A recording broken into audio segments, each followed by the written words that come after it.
My Girl Life podcast is sponsored by Glamour Boutique. Glamour Boutique is the leading name in cross-dressing fashion and lifestyle with a physical location in New Jersey and, of course, their famous website.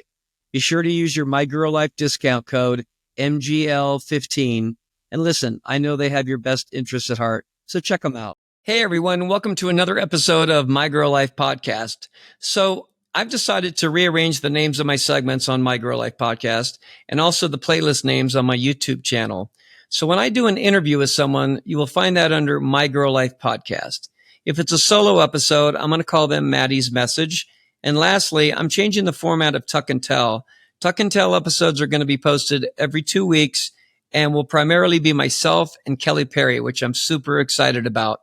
We're going to be discussing what we've been up to for the last 2 weeks, along with one topic that we will weigh in on. I will have other guests join with either just myself or both myself and Kelly. And we're going to keep it casual, keep it light, conversational. And I think it's going to be a lot of fun. Anyway, I hope that wasn't too confusing for you. So with that being said, welcome to the premiere episode of Maddie's Message. Today, I'm going to discuss what is referred to as hedonic adaptation. I'm going to explain what it is and how it affects the cross-dressing experience as well as in general life. So with that being said, here we go. Have you ever wondered why the thrill of something changes over time? Have you ever dreamed about getting a promotion, buying a new car, moving into a new home, or meeting the love of your life, only to find that a few months later, the thrill fades and life feels normal again? It's not a personal flaw or lack of gratitude. It's a psychological phenomenon known as hedonic adaptation. Hedonic adaptation, first of all, hedonic means pleasure. Adaptation means you adapt to your current environment. So hedonic adaptation, also referred to as hedonic treadmill, is a tendency of humans to return to a relatively stable level of happiness despite major positive changes. And research shows that whatever high you're experiencing, your overall sense of well-being often rebalances over time. Now, this idea was first explored in psychological studies in the 70s, where researchers found that lottery winners even returned to their baseline levels of happiness, which is really hard to believe. In other words, while circumstances may cause temporary spikes or dips in mood, most people adapt emotionally to their new realities. From an evolutionary standpoint, this makes sense. Constant emotional highs would be distracting and potentially dangerous in a survival-focused environment. But in modern life, hedonic adaptation can feel frustrating, especially when you've worked hard for something only to find the joy is short-lived. Now, most of us have probably experienced this phenomena with a relationship. We all know that amazing, wonderful feeling we get when we meet someone new, start to date, or maybe even fall in love. But then over time, that excitement starts to fade. The attraction fades a bit, it wears off a bit, for some, a lot. Now, I'm not saying it goes away and that it's not at a level that's not sustainable. I'm just saying that it inevitably comes down from the high, and maybe you have a few spikes along the way, but it's never at that first high. You may have heard this referred to as NRE, new relationship energy, right? So what does this have to do with cross-dressing? Well, many of us who explore cross-dressing describe it as a rush of excitement. The first few times they try on clothes, makeup, and have gender expression other than their born gender, it can feel exhilarating, liberating, even euphoric. I can testify to that. But over time, that intense emotional high often fades. What was once a thrilling, pulse-raising experience becomes familiar. The same outfit that once made your heart race now just feel normal. The shift can be confusing or even disappointing, but it's also completely normal. It's an example of hedonic adaptation. I know I've experienced this, and while my dressing is still very exciting, it's not the same as it was when I first started.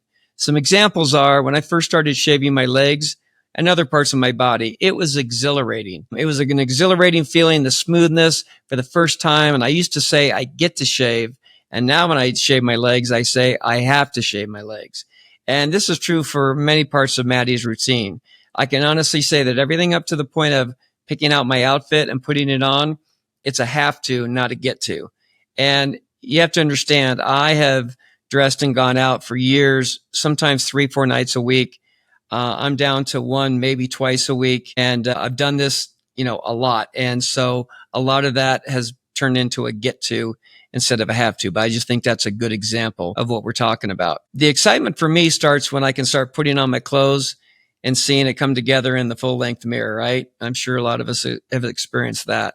I should mention that I do feel grateful that I'm in a position and I'm able to dress every week, which I know a lot of us girls don't have that luxury. And I didn't used to in the past. So it's not lost on me. And I'm very grateful I had this opportunity, but it's not the same thrill as doing it for the first year or so. So this doesn't mean something is wrong. In fact, it often signals a deeper level of comfort and integration. What was once taboo or out of bounds is now part of your identity or routine. And I think that comes with part of the confidence and comfort you have when you dress and go out. And depending on your goals on your dressing, I just want to fit in. And the more confident I am and the less exciting it is, it tells me I'm fitting in. So there's a different reward system there, but it's still not like that rush or that first high. You can look at it as growth, not loss. However, if you're chasing that original high, it can lead to frustration. Some try to ramp up the intensity, buying more clothes, experimenting more dramatically, or seeking some kind of external validation to recapture that feeling. But just like with any pleasure-seeking behavior, the cycle can become more about chasing the novelty than finding authentic satisfaction. So, how can someone manage hedonic adaptation in the context of cross-dressing?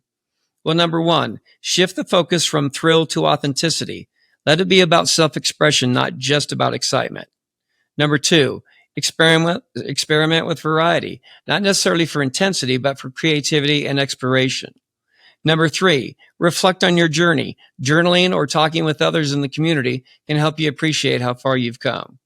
And number four, embrace the ordinary. When something once thrilling becomes familiar, it may mean it's truly becoming part of who you are. So for me, the social connections and the friendships I've developed over the years is what gives me more pleasure than the actual dressing. Now, don't get me wrong. I still love to dress. I still love to try on new outfits and go to new places, and I'm still excited. But what motivates me even more are the relationships I've established. Hedonic adaptation reminds us that excitement fades, but meaning can grow. So I've found more meaning in my dressing with the people and the friends. And cross-dressing, like any form of self-expression, doesn't have to stay thrilling to be valuable. Sometimes the real beauty is in the comfort that comes with authenticity. So that's it for today. That's Maddie's message. Thanks for watching or just listening. I hope you got something out of this. Don't forget to show me some love by subscribing to my channel and liking the episode if you liked it. This tells me I'm doing something valuable and allows me to keep doing it. And remember, be bold, be kind, be you.